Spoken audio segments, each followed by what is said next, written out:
철들지 않은 인생이 즐겁다. 사이토 히토리 지음. 다른 사람의 기쁨에서 자신의 기쁨을 발견하는 것이야말로 행복의 비결이다. 조르주 베르나노스.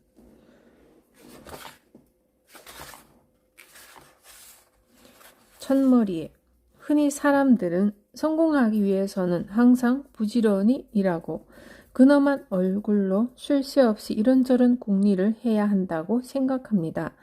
그러나 저는 철들지 않아도 현재를 충분히 즐겨도 성공할 수 있다고 생각합니다. 이런 저의 노하우를 담은 것이 철들지 않은 인생이 즐겁다입니다. 왜 성공해야 할까요? 행복해지고 싶기 때문입니다. 사람이 행복해지기 위해서 필요한 것은 아주 작은 차이의 힘에 달려 있습니다. 작은 차이의 힘이란 무엇일까요? 한마디로 설명하기는 어렵습니다. 다만 저는 이 책을 쓰는 내내 무척 즐거웠습니다. 이렇게 조금만 노력하면 행복과 부를 얻게 되다니라는 깨달음을 얻었고요. 이 책을 읽을 여러분께서 점점 더 행복해진 모습을 상상하니 기뻤고 가슴이 두근거렸습니다. 틀림없이 여러분도 이 책을 읽고 가슴이 두근거릴 것입니다. 그리고 당신의 마음속에 잠들어 있는 작은 차이의 힘이 깨어나리라고 저는 믿습니다. 사이토 히토리.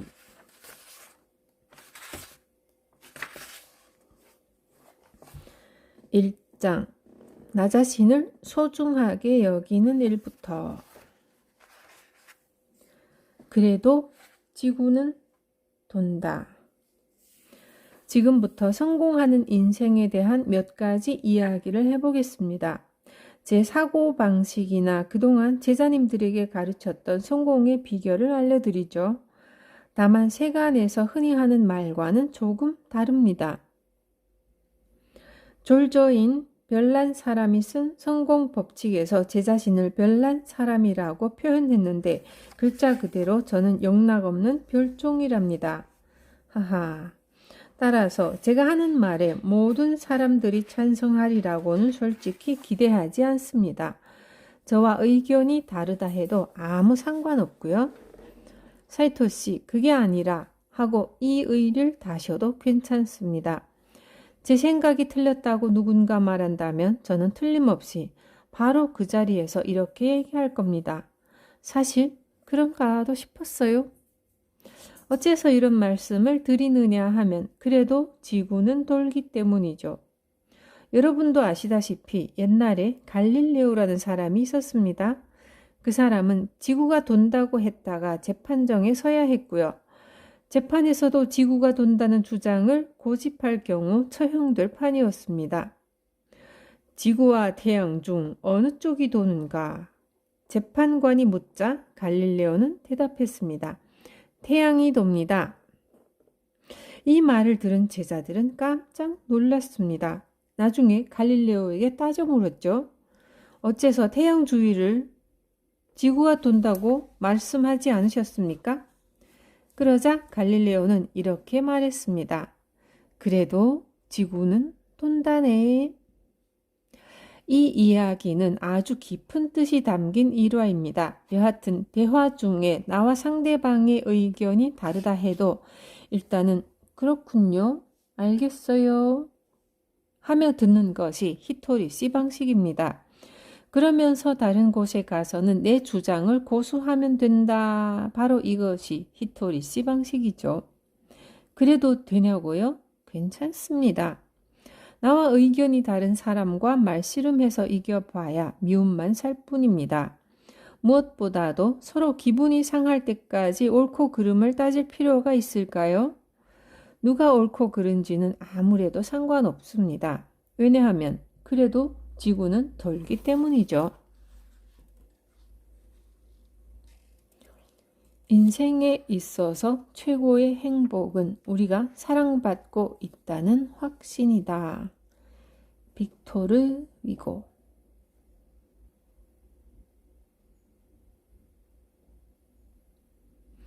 훌륭하다는 건 불편해요. 저는 원래 장사꾼입니다만 가끔 이렇게 책을 쓰거나 강연을 하기도 합니다. 흔히 책을 쓰거나 강연을 한다고 하면 훌륭한 사람으로 여기는 경향이 있으나 저는 그런 사람과는 거리가 멉니다. 저는 중졸이라고 공공연히 말하고 다닙니다. 그런데 중졸이라는 말도 어쩌면 학력 위조가 아닐까 싶군요.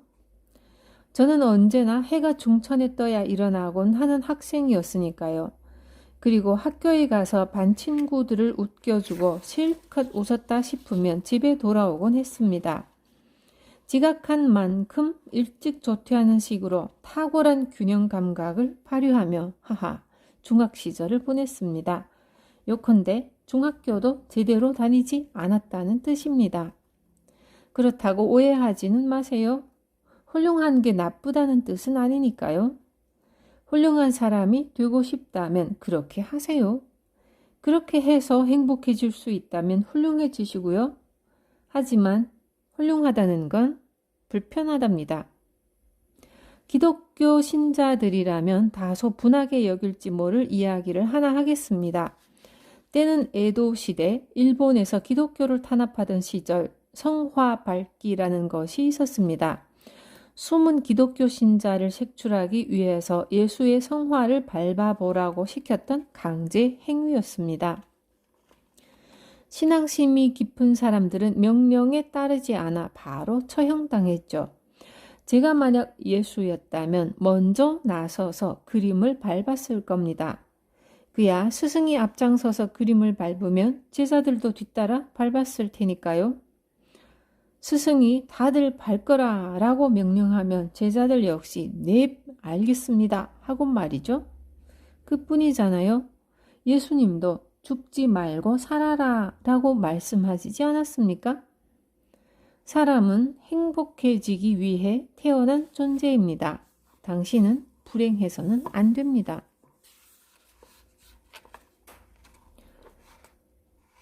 행복의 원칙은 첫째, 어떤 일을 잘할 것. 둘째, 어떤 사람을 사랑할 것. 셋째, 어떤 일에 희망을 가질 것. 칸트.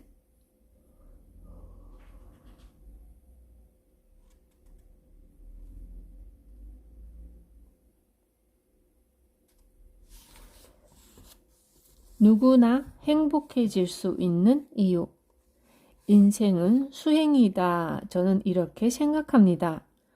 수행이라고 말한 이상 쉽지 않은 일입니다. 쉽다면 수행이 아니겠죠? 따라서 살다 보면 삶이 지겹게 느껴질 때도 있죠. 물론 히토리 씨나 제자님들도 매일 수행을 합니다만 저희가 행하는 수행은 남들과 달리 아주 즐겁답니다. 예컨대 제자님들과 함께 여행을 갔다가 입구에 들어서자마자 말문이 막힐 정도로 형편없는 전통 여관을 만난 적이 있습니다. 그러나 그때 우리는 세상에 뭐 이런 데가 다 있어 하고 불평하지 않았습니다. 그저 이런 게임을 했죠. 돈 들이지 않고 이 여관을 번창시키는 게임을 합시다. 자, 어떤 방법이 있을까요? 그러면 모두 저마다 의견을 냅니다. 입구 분위기를 바꾸면 어떨까요? 청소도 하고. 이런 요리도 내봐요. 그 전통 여관을 놓고 놀이를 한 것입니다. 불평보다는 어떻게 하면 좋을까를 생각해 봅니다. 그런 생각 자체가 즐거운 게임이니까요. 여러분 모두 행복해지고 싶으시죠? 행복이란 무엇입니까? 라고 묻는 사람도 있는데 행복이란 마음으로 느끼는 감정입니다. 이를테면 알프스 산을 보고 멋있다 하며 감격에 겨워 행복을 느끼기도 하겠지만 그렇다고 매일 알프스 산을 감상할 처지는 못 됩니다. 우리는 각자 정해진 위치에 사니까요. 그러나 길가에 핀 민들레를 보고 어머나 예뻐라 하고 느낀다면 굳이 해외까지 알프스 산을 보러 가지 않아도 행복할 테죠. 이 말은 곧 행복이란 그 기준을 낮추기만 한다면 언제든지 이루어진다는 뜻입니다. 그렇다면 여러분의 가장 큰 행복은 무엇입니까? 그야 하루 세끼 배부르게 먹으니 이게 행복 아닙니까? 이렇게 말하는 이가 있다면 그는 틀림없이 행복한 사람입니다. 따라서 행복이란 어떻게 생각하면 행복할까 하고 궁리하면 찾아옵니다. 그러나 저희들은 평범하게 고민하지 않습니다. 이 문제도 게임하듯 놀면서 풀죠. 사실 제가 좋아하는 이야기는 아니지만 가끔 양념처럼 사용하는 극단적인 예를 하나 들어보겠습니다. 단팥죽을 만들 때 소금을 약간 치듯이 강렬한 인상을 주어야겠다 싶을 때 하는 이야기입니다. 인간에게는 죽기를 불사하면 불가능한 일이란 없습니다. 뜬금없는 이야기로 들리겠지만 여기에 1,000만 원 상당의 보석이 있다고 칩시다. 당신 이 보석을 팔아오시오. 네? 제가 무슨 재주로 팔아요? 그러자 돌아온 대답이 이렇습니다. 만약 한 달 안에 이 보석을 팔아오지 않으면 총살에 처하겠소. 상황이 이렇게 되면 내가 무슨 재주로요? 라고 말했던 사람은 부모 형제를 가리지 않고 자기가 아는 모든 이들에게 전화를 걸어 그 보석을 팔려고 하겠죠. 죽을 힘을 다해도 해결되지 않는 일이 절대로 불가능한 일입니다. 죽기를 각오해서 이루어질 일은 불가능한 일이 아니라 가능한 일입니다. 이 이야기 역시 그다지 하고 싶지 않지만 어디까지나 가정인 만큼 농담으로 들어주십시오. 지금 당신은 행복하지 않다고 칩시다. 그런 당신에게 제가 다음과 같이 말합니다. 지금부터 1시간 안에 당신이 행복하다는 사실을 모두에게 증명하지 않으면 총살을 면치 못할 거요. 그러자 당신은 필사적으로 행복한 이유를 찾다가 이렇게 말할지도 모릅니다. 야, 역시 아침에 눈을 뜬다는 사실만으로도 행복했어요.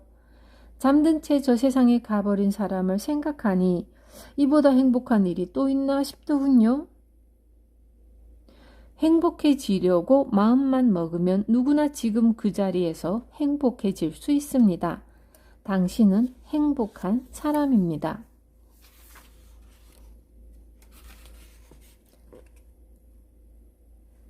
불가능은 소심한 자의 환상이자 비겁한 자의 도피처다. 나폴레옹.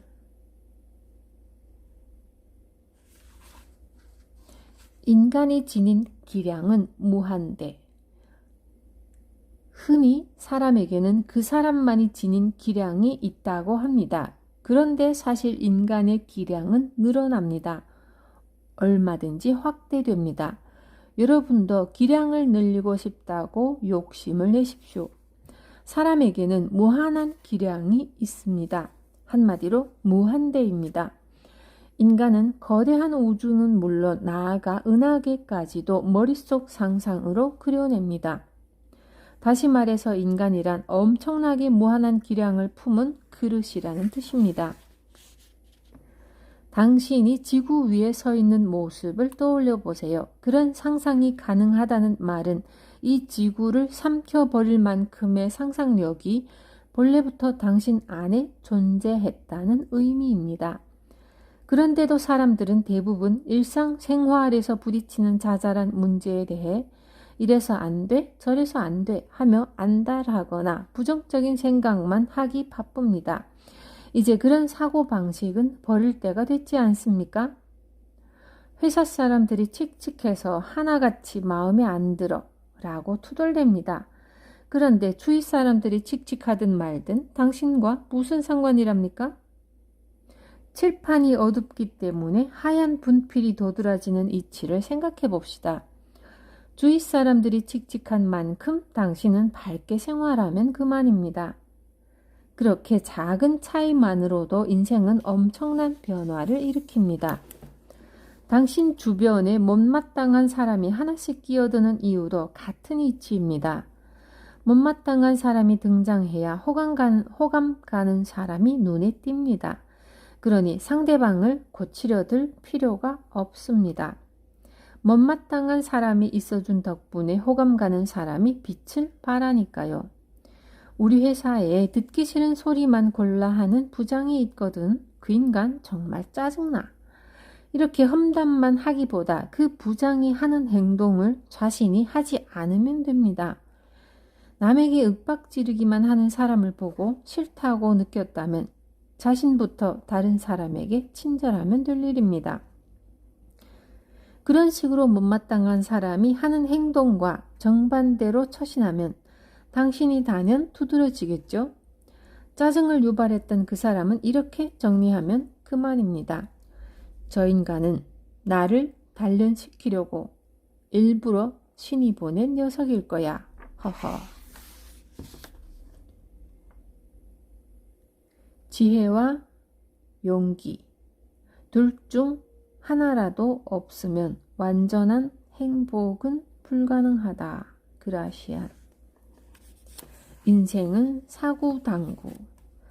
저는 제 자신을 히토리 씨라고 부릅니다. 스스로에게 존칭을 생략하는 일이란 이제 저에게는 도저히 생각할 수 없는 일입니다.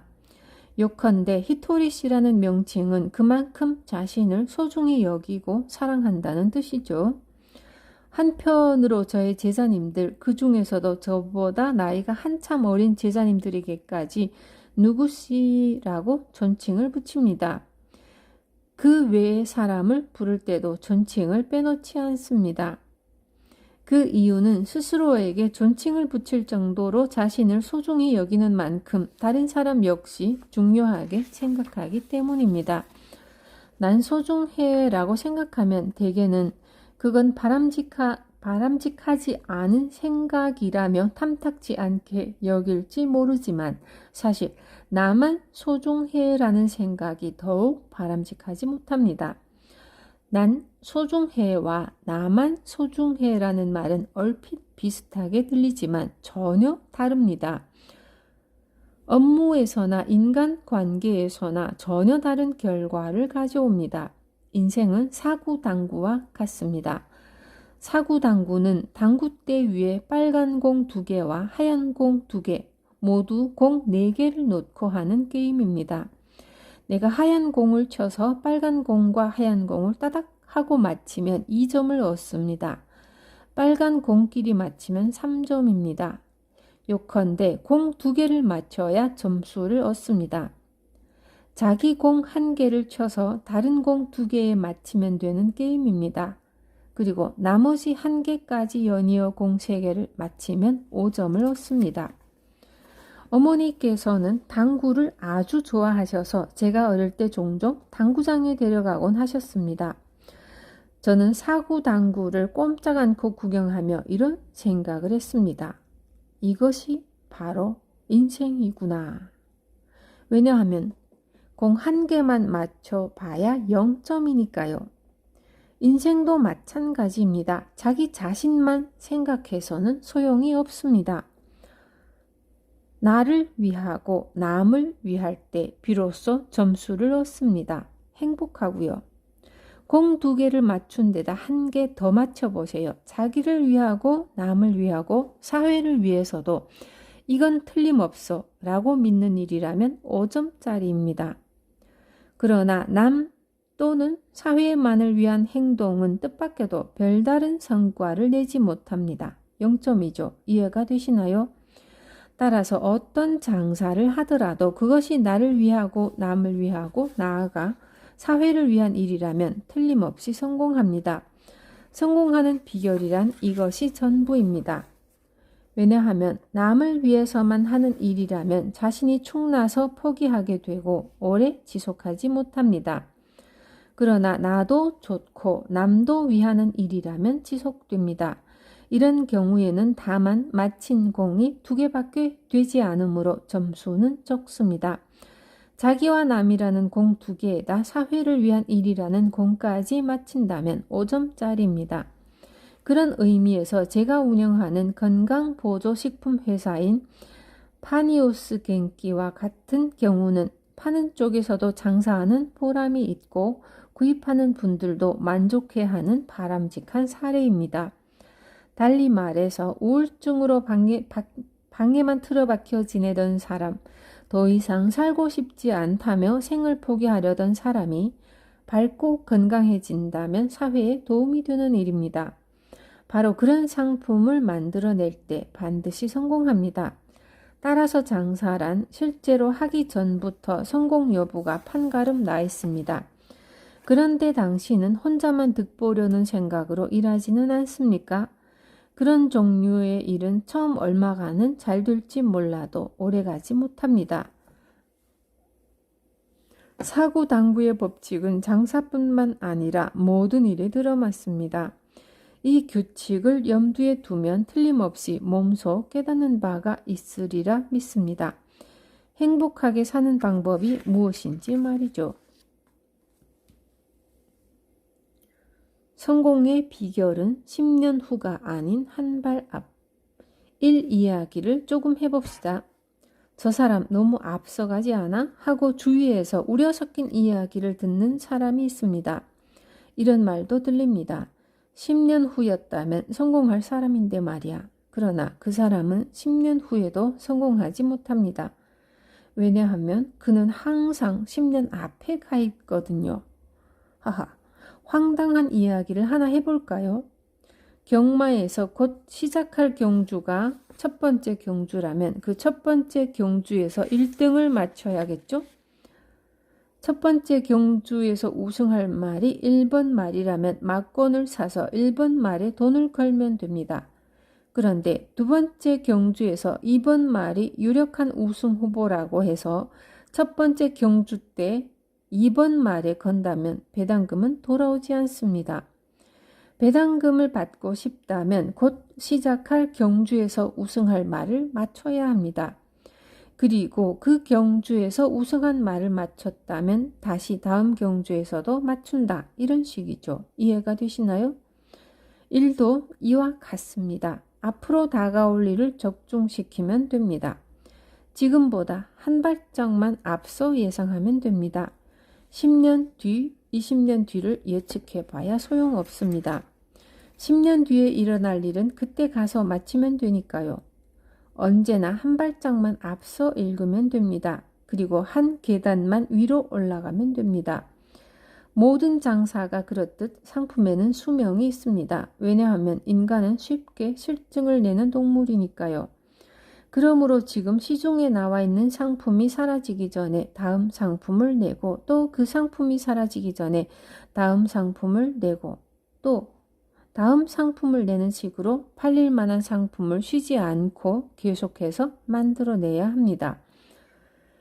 게다가 일의 비결이란 이런 것입니다. 잘 기억해 두세요. 일은 돈벌이다 라고 말하기도 하지만 단순하게 돈을 버는 것보다 더욱 중요한 것이 있습니다. 바로 계속해서 버는 돈벌이여야 합니다. 돈을 번다고 할 때 돈은 사기를 쳐도 벌립니다. 그러나 계속해서 벌리지는 않습니다. 사기를 치면 언젠가는 체포되거나 소송을 당하거나 손님에게 쫓기는 신세가 되기 때문입니다. 그러므로 계속해서 돈을 버는 것이 진정한 일입니다. 상품은 살아있는 생물과도 같습니다. 새롭게 바꿔가며 끊임없이 내놓아야 합니다. 또한 상품으로 나온 이상 세상에 도움이 되어야 합니다. 그래야 다음 일로 이어집니다. 어떤 일이든 마찬가지입니다. 지속적으로 돈이 들어와야 합니다. 게다가 그렇게 지속되는 장사가 사회에도 도움이 됩니다. 요컨대 지속적인 돈벌이를 해야 한다는 말입니다. 그러기 위해서는 항상 한 발 앞을 읽는 눈이 필요합니다. 사실 10년 뒤에 일어날 일은 누구나 예상이 가능합니다. 장차 이런 세상이 온다라고 예견했다가 적중시키는 사람들이 수두룩합니다. 당장 서점에만 나가봐도 미래 예측서라는 이름으로 얼마나 숱한 책들이 존재합니까? 그들은 좁게는 우리나라, 넓게는 아시아 혹은 세계의 흐름까지도 미리 읽을 수 있다고 장담합니다. 다만 문제는 한 발 앞을 읽는 사람이 적다는 사실입니다. 그러니 스스로 지금보다 한 발 앞을 내다보는 안목을 기른다면 상승 일로는 따놓은 당상이겠죠.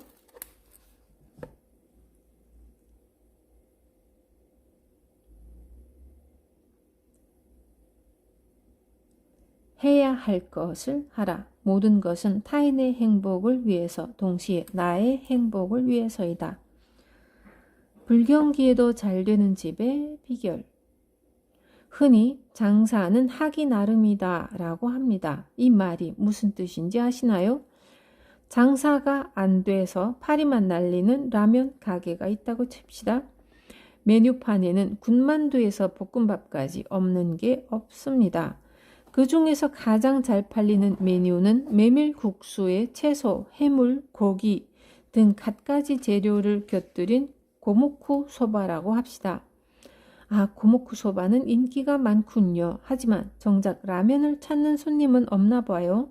군만두도 그렇고요. 대신 이렇게 말하기 쉽지만 제 생각은 다릅니다. 저라면 이렇게 말하겠습니다. 군만두가 인기가 없는 게 아닙니다. 라면이 인기가 없는 게 아니에요. 왜냐하면 라면이 잘 안 팔린다면 요새 가장 잘 나가는 라면 가게에 가서 먹어보고 자기 가게의 라면 맛을 바꾸면 되니까요. 마찬가지로 군만두도 맛을 바꾸면 됩니다. 그런데 그런 노력을 전혀 하지 않으니까 라면과 군만두가 안 팔리는 겁니다. 다시 말해 더 맛있는 라면을 만들려 하지 않는 당신이 인기가 없다는 뜻입니다. 손님 입맛에 맞지 않는 라면을 계속 팔면서 손님이 안 온다느니 불경기라느니 탓하는 그 인간성이 인기가 없을 따름입니다. 결국 가장 중요한 것은 인기입니다. 인기란 사람의 기운, 즉 애정을 뜻합니다. 라면 가게 주인에게는 바로 그 애정이 부족했습니다. 손님이 줄을 서는 라면 가게에서는 국물 맛이 진한 라면을 판다고 합시다.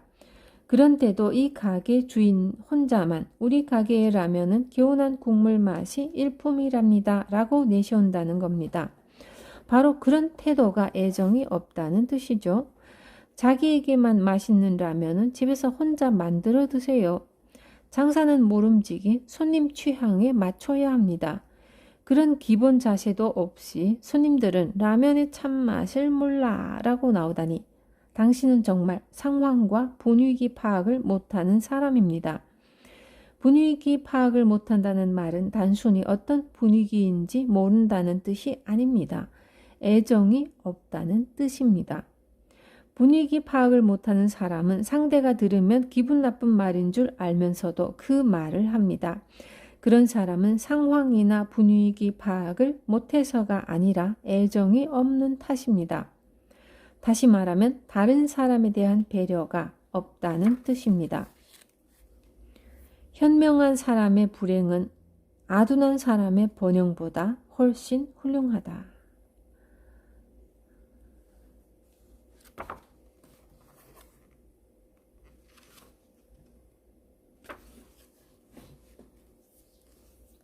나 먼저 생각하는 것은 본능. 자신을 사랑하고 남을 사랑하라.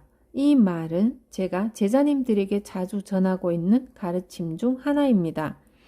보통은 남을 사랑하라가 앞에 나오지만 히토리 씨는 다릅니다. 자신을 사랑하라가 우선입니다. 왜냐하면 그 사람의 뇌 구조 때문이죠. 당신이 직장인인데 근무하는 회사가 도산 직전이라고 생각해 봅시다. 그럴 때는 우선 이렇게 마음을 가라앉혀야 합니다. 나는 저축해둔 돈이 이만큼 있고 실업급여도 나온다. 실업급여를 받는 동안 어떻게든 취직자리를 구할 테니까 나도 우리 가족도 문제없어. 동료들에 대한 걱정은 그 다음입니다. 내가 어떻게 도와야 할까? 그동안 사장님께서 베풀어 주신 은혜를 어떻게 갚아야 하지? 이렇게 생각해야 합니다. 냉정해 보일지 모르지만 먼저 자기 앞가림을 해야 남을 도울 방법이 떠오릅니다. 뇌의 구조가 그렇기 때문입니다. 인간의 뇌는 자신을 먼저 지키는 구조로 만들어졌습니다. 그래서 난 이제 먹고 살만하니 행복해 라고 느껴야 그 다음 순서로 남들도 행복해졌으면 좋겠어 라고 인정을 베풉니다. 자신의 일을 완전히 잊고 지내는 사람을 보면 많은 이들이 정말 대단하다, 존경스러워 라고 생각하지만 자기 자신을 사랑하지 않고 남을 사랑하는 일이 가능할 리 없습니다. 설령 가능하다 한들 이는 1층 집을 짓지 않은 채 2층부터 집을 세우는 격입니다. 자신을 사랑하지 않는 사람은 기반이라 할 1층이 없는 셈입니다. 우리는 오래 살기 위해서가 아니라 옳게 살기 위해 노력해야 한다. 자신을 잊고 살고 있지 않습니까? 제갈공명은 정치면 정치, 전쟁이면 전쟁, 모든 면에서 천재적인 능력을 소유하고 있었습니다. 그는 자신을 잊은 채 군주에게 충성을 바쳤습니다. 그러나 제갈공명이 죽고 나서 남은 것이라고는 미인이라 말하기 힘든 부인과 손바닥만한 밭되기, 뽕나무인지 대추나무인지 모를 나무 한 그루가 전부였다고 합니다. 제갈공명 같은 뛰어난 천재도 자기 자신을 잊으면 천하를 얻지 못합니다. 어째서 자기다움을 잃은 사람은 천하를 얻지 못할까요? 그런 사람은 반드시 남들도 자기만큼 뛰어나야 한다는 분위기를 차내거든요. 내가 참으니 너도 참으라는 분위기를 만듭니다. 자기가 못생긴 아내에 만족하며 사니 너도 그래야 한다는 것입니다. 하지만 부하와 당신은 처지가 다릅니다. 전쟁이 나겠구나 할 때면 부하는 오늘로 죽을지도 모릅니다. 내일은 목이 달아날지도 모르는 일입니다. 이제 죽은 목숨이구나 싶을 때는 기생을 전부 불러다 잔치를 벌여서라도 잘 배웅해야죠. 하하. 그러니까 전쟁에 나서기 직전, 자, 오늘은 성대하게 즐겨보자 라고 말하는 장수와 경거망동을 삼가고 근신하라 라고 말하는 장수가 있다면 과연 부하는 누구를 따를까요? 당연히 성대하게 즐겨보자는 장수를 따르겠죠. 게다가 대장이 소박하고 검소하게 살면 부하도 수수하고 칙칙하게 살아야 한다는 분위기가 형성됩니다. 그래서야 인생이 재밌겠어요? 부하들 인생마저 암울해지겠죠? 이제까지의 이런저런 역사를 한번 돌아보세요. 자신을 잊고 다른 목표를 추진했던 사람들은 끝내 자결하거나 불행해졌고 나라까지 망쳐버린 경우도 있으니까요. 인생이 잘 안 풀린다는 사람은 분명 뇌 구조를 무시하고 삽니다. 인생의 성공도 그렇지만 지킨다는 것은 나 자신을 지키는 일부터 시작합니다. 나를 지키고 회사를 지키고 단골을 지키고 나 자신이 중심이 되지 않으면 파문은 밖을 향해 퍼져나가지 못합니다. 때문에 장사에 있어서도 나를 위하고 나서 다른 이들을 위하고 또한 사회에도 도움이 되어야 합니다. 이것이 장사의 순리입니다. 잘 생각해 보세요. 지극히 당연한 일임을 알게 됩니다. 그러니까 세상의 순리를 따르세요. 하늘도 순리를 따르는 사람의 편이니까요. 또 만나고 싶은 사람이 되는 법. 세상사에는 마땅히 따라야 할 순리가 있습니다. 그 순리에 따르기만 하면 인생은 잘 풀리기 마련입니다. 그런데 대부분의 사람들은 편한 길만 찾다가 순리에서 어긋나고 맙니다. 순리를 저버리고 성공한 사람이 있다면 순리를 저버리고 성공한 사람이 있다며 대단하게 여기지만 그런 사람이 세상에 있을 리 없습니다. 그런데도 그렇게 보이는 사람 말에 솔깃했다가 결국 속아 넘어가서 돈을 뺏기죠. 이는 속아 넘어간 사람 역시 순리에서 벗어났기 때문입니다. 일전에 어떤 사람이 말하기를 누군가가 손 좀 내밀어 봐 라고 하기에 손을 내밀었더니 귤이 툭 떨어지더랍니다. 없던 귤이 툭 떨어지다니 아무리 생각해도 신기하다. 그래서 저는 이렇게 말했습니다. 신기할 것도 없어. 마술이잖아. 마술을 제대로 배워보면 없던 귤이 나오더라도 거기에는 제대로 된 과정이 있음을 알게 됩니다. 모든 일에는 반드시 순리가 있습니다. 그러니까 언뜻 신기하게만 보이는 현상이라 해도 순리와 무관하지 않습니다. 정말로 그렇습니다. 제가 아는 사람 가운데 마술 기법을 고안해내는 일을 하는 이가 있습니다. 그 사람은 자나깨나 마술만 생각합니다. 어떤 식으로 귤을 꺼낼까와 같이 이렇게 했더니 저렇게 되더라 라는 이치를 말이죠. 그래서 일전에 비둘기를 꺼내는 마술을 볼 기회가 있었습니다. 그는 마그네슘을 사용해서 비둘기를 꺼냈습니다. 마그네슘이란 옛날에 사진을 찍을 때 사용하던 물질로 여기에 불이 붙으면 번쩍 빛이 납니다. 마그네슘 가루를 넣고 불을 붙여서 번쩍하고 플래시를 터뜨리는 거예요. 옛날에는 그렇게 해서 사진을 찍었답니다. 비둘기를 꺼내는 마술은 바로 이 현상을 응용했습니다. 마그네슘 가루를 손에 숨겨들고 거기에 불을 붙입니다. 그러면 번쩍 빛이 나며 몇 초 동안 눈이 부셔 앞이 보이지 않습니다. 이때 마그네슘에 불을 붙이는 동시에 비둘기를 손에 얹습니다. 관객은 순간적으로 눈이 너무 부셔서 몇 초 동안은 앞을 보지 못합니다. 빛이 너무 강렬해서죠. 빛이 번쩍여서 눈앞이 안 보이게 되는 순간 재빨리 비둘기를 꺼내 손에 올리는 겁니다. 그러면 마치 빛 속에서 비둘기가 튀어나온 것처럼 보인답니다. 마술을 하는 사람은 착시 현상이나 인간의 인지 구조를 철저하게 연구합니다. 관객은 그 사실을 모르니까 굉장하다, 신기하다 라며 감탄하지만 마술사 입장에서는 연구 결과이기 때문에 신기할 것이 없습니다. 그와 마찬가지로 제가 여러 가지 아이디어를 내서 많은 성공을 일으키는데도 이치가 있습니다. 이치가 있기 때문에 이렇게 하면 좋습니다 라는 식으로 다른 사람에게 가르치기도 한답니다. 그래서 전 제자님들에게 가장 먼저 옷을 밝은 색으로 입으면 좋답니다. 웃는 얼굴을 하면 복이 와요 라고 가르칩니다. 또한 말을 하는데도 이치가 있습니다. 운이 좋아, 기뻐, 즐거워, 감사합니다, 행복해, 고마워, 용서할게요 와 같은 말을 해야 합니다.